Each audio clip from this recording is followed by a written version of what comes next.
Om Shanti. 24th July 2018, Tuesday. Today's blessing is, may you be an embodiment of happiness while living in the world of sorrow, by having the awareness of the Father, the ocean of happiness. Constantly maintain the awareness of the Father, the ocean of happiness, and you will become embodiments of happiness. No matter how much influence of sorrow and peacelessness there is in the world, you are loving and detached, and with the ocean of happiness. Therefore you are constantly happy, and those who constantly swing in the swing of happiness, the children who are master ocean of happiness, cannot even have any thought of sorrow, because they have stepped away from the world of sorrow and reached the confluence age. All strings are broken. Therefore continue to move along in the waves of the ocean of happiness. So Baba is reminding us again who we are, the embodiment of happiness, the children of ocean of happiness. No matter how much sorrow is there in the world, no matter how much peacelessness is there in the world, we are loving and detached. We are constantly swinging in the swing of happiness. We are the master oceans of happiness. Even the thought of sorrow cannot come near us. All the strings are broken, and we are moving along in the waves of the ocean of happiness. In the modern psychology, there is one word or term which is known as hedonic treadmill. Hedonic treadmill. This is a beautiful concept which says no matter what all positive and negative things happen in life, positive and negative events in life, after some time you come to the same stable level of happiness which you were before. These are positive and negative events, and this was your level of happiness before. So once you undergo these levels, you again come to the same stable level of happiness. For example, this is in the worldly sense. For example, somebody doesn't have a job and he is unhappy. He gets a job. He is so much yearning and after the job, and one day he gets a job. After some time, his happiness rises after getting job. Earlier it was here. He gets a job, his happiness goes up, but after some time again it comes down and reaches the same level which it was before. It comes to the plateau again after some time. Somebody is unmarried. He wishes to get married and feels that after marriage I will become very happy. So he gets married, Chaturbhuj, and he comes here. But after some time he finds that he is coming back to the same level. Somebody doesn't have money. He gets the money. After some time he finds that he comes to the same level of happiness. So this phenomenon is known as hedonic treadmill. There is a happiness set point always. This is said about worldly things. The authors, the proponents of this theory probably have no idea about spirituality. or about the true spiritual knowledge. And that's why this theory says no matter what you do, you keep on doing positive things or negative things, you will come to the same level of happiness, but the basic sorrow remains the same. No matter what you do. This is what it says. Though this theory is used in positive psychology, but it has got its negative component. Now Baba is saying, you are embodiment of happiness. Not a thought of sorrow can ever come near you. You have stepped away from this world of sorrow. You are constantly swinging in the swing of happiness. But is it so? When we are really the embodiment of happiness, why does the sorrow come? From where the sorrow is arising? Dukkhasya kauna karanam. Bhagavad starts with that question. Dukkhasya kauna karanam. What is the cause of sorrow? Everything is there in life, and yet the sorrow is there.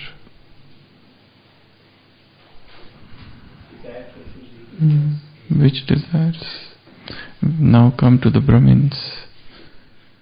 They have achieved God. They have come to this divine family.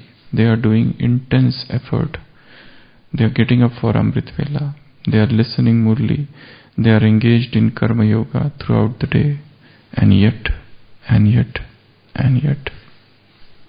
the sorrow somewhere is there. Why? What is the cause of sorrow?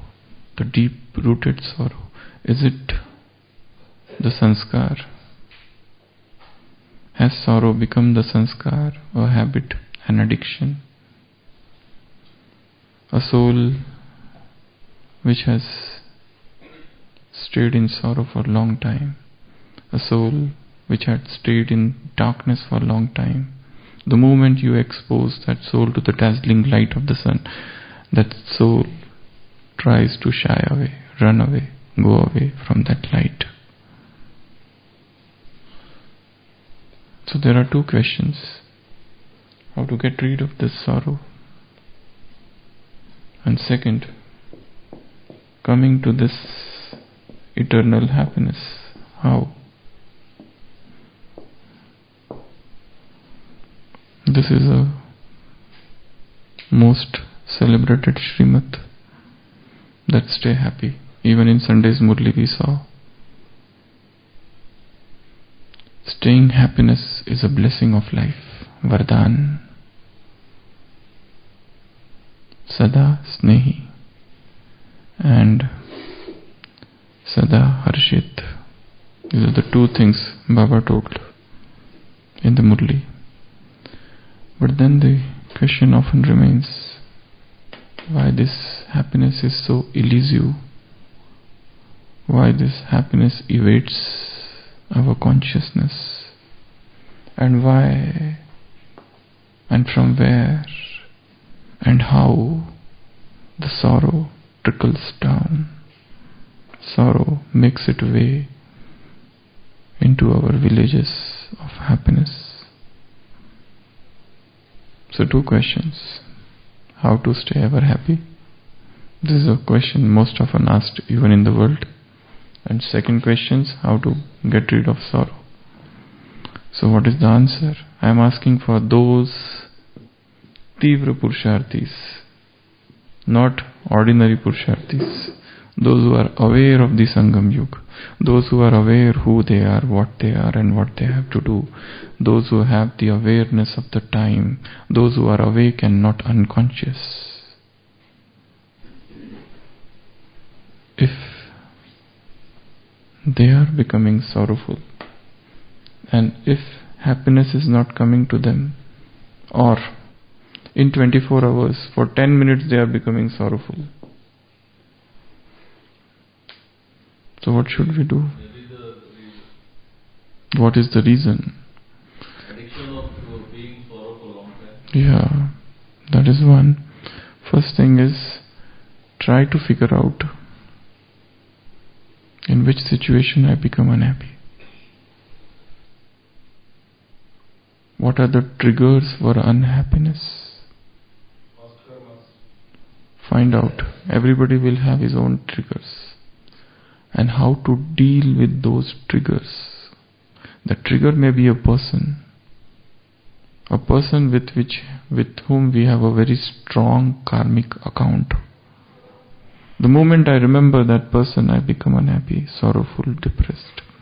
The moment that person comes in front of my eyes, I am not the same.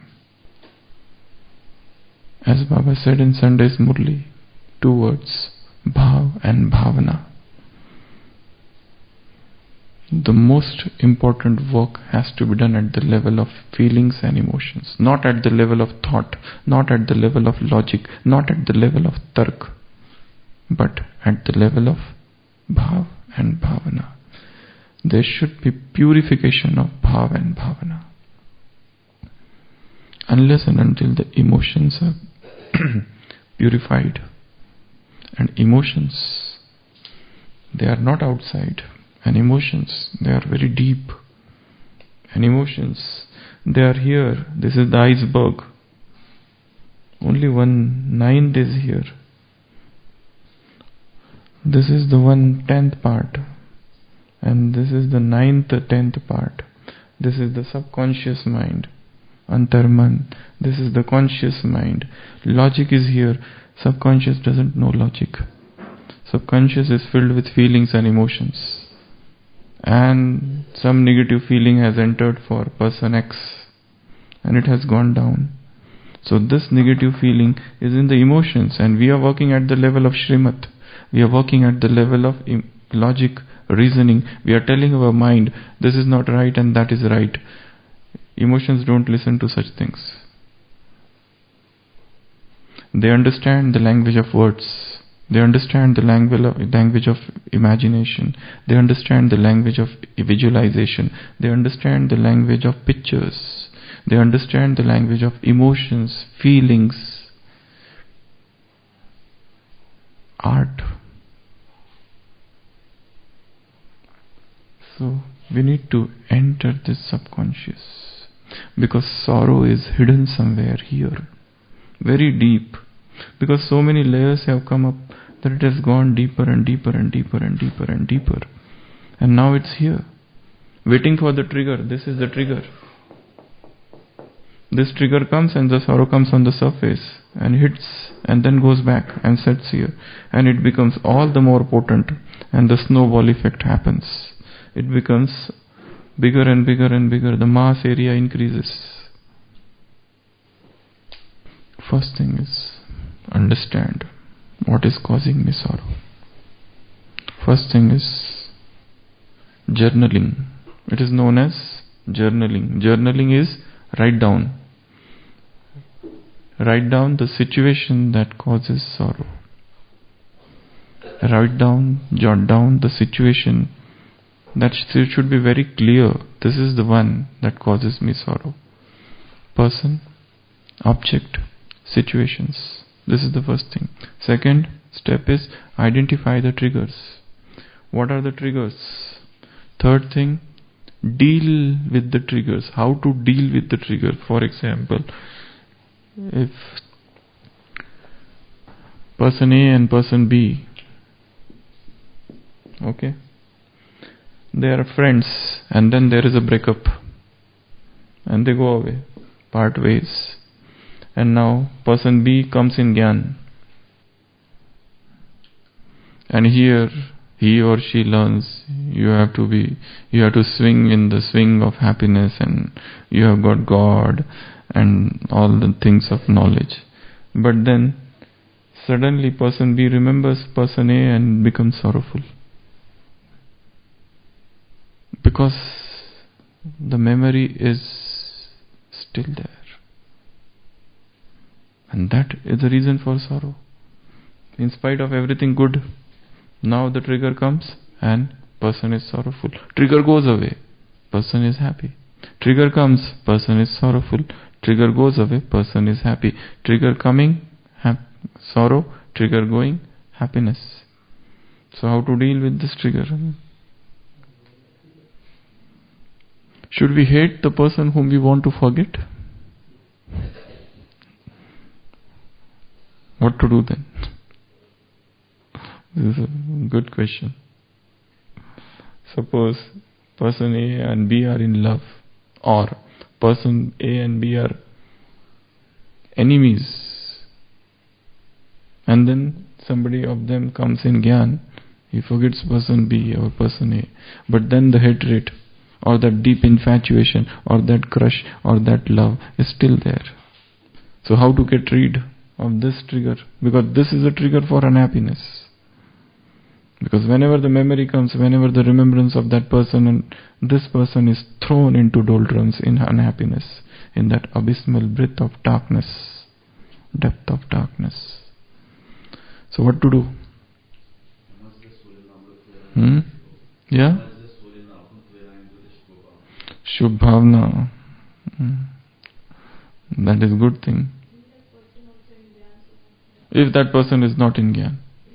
Acha, bring that person. Oh, it's not that easy. It's not impossible though, but it's difficult.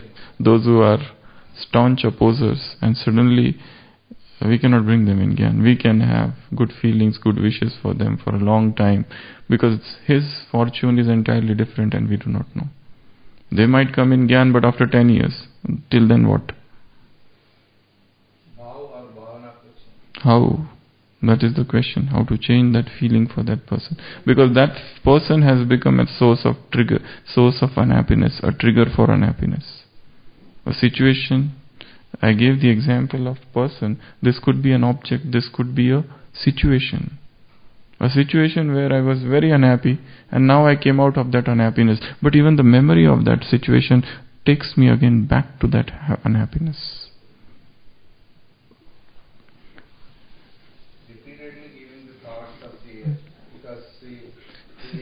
I will give you two examples. For example, A and B. A and B. This is a love relationship, this is a hate relationship. There are two types. Person A is in love with B and person B is in love with A, and then there is a breakup and they go away. And this person has started already a new life, and this person is yet to start a new life, and the memories are attacking, assailing. Why two people are attached with each other? When two people are attached with each other, how do they get away? How should they get away? Because they keep on focusing only on the positive aspect of that relationship, and because of that positivity they are not able to get rid. They should also focus on some negative events that happened between them. That will induce vairag. Otherwise they keep on remembering only the good things spent together. So how will they get away?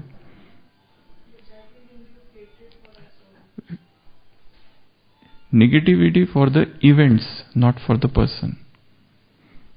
Negativity for the events and negativity for the vices, because there must be some vice that has come in between. Maybe lust, maybe something else that had led to the downfall of that relationship. Maybe some expectations, excess expectations. So develop negativity for that expectation, that not for that person. That person is always we should always think that that person is not at a fault, or this downfall has occurred because of me, because I came under the influence of some vice. The vice could be expectations, the vice could be lust, the vice could be not understanding that person, because everybody thinks that I am right and the other person is wrong. So there must be some negative events. Focus on that event, not on the negativity of that person, but on the events, on the influence of that vice, and then try to get away. Otherwise, the whole life of B would be in remembrance of A, or the whole life of A would be in remembrance of B. They won't be able to get away for long, any time. Yesterday, when I was down Shantivan, one sister, she is in Gyan for a very long time, maybe 30 years. She said, every day I get my Laukik relatives in my dream. What should I do? After being in Gyan for 30 years, every day I feel relatives are coming in the dream. What to do? Laukik are coming in the dreams because they are in the subconscious mind. In spite of doing all Purusharth, not just doing Purusharth, making others Tivra Purusharthi and giving classes on Tivra Purusharthi, but Laukik relatives are holding very fast. Now, second relationship is hate relationship. Two people hate each other. Now, they should focus on the loveful event that happened. They should not trying to love, immediately to love the person is very difficult. But some loveful events that happened. And seeing that soul as a soul. And then situated in our nature of the happiness. Whether this relationship or this relation, there is a third which is known as love-hate relationship. Sometimes love, sometimes fight. Both the things happening. Morning love, evening hate. So that is a love-hate relationship. You are attached to some person so much that you want to hurt that person. And once you hurt, then again you don't want that person to go away. You scratch him and then you love him. You scratch him and then you love him. So both things go on together. So this is known as third love-hate relationship, where there is an eternal confusion about the relationships. What is happening, nobody knows. True love. So they are fighting also, they are loving also. Morning they fight, evening they love. Love, fight, love, fight. So that is going on, These relationships are one of the most important things causing unhappiness in life. Whenever there is a disharmony. So striking harmony. And the best way is not to get emotionally involved with anybody. Not to get emotionally attached with any person of this world. Ek vrata, yesterday's Murli, Ruhaniyat. If you want to bring spirituality, the first principle is Ek vrata.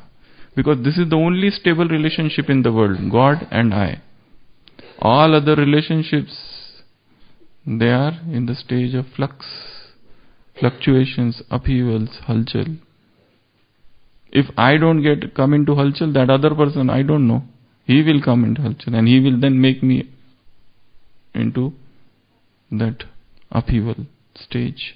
So, focus. First, make the thing clear what is causing sorrow. 1. Second, identify the triggers. Third, deal with the triggers. And fourth, make a plan. Make a plan of happiness. Make a plan.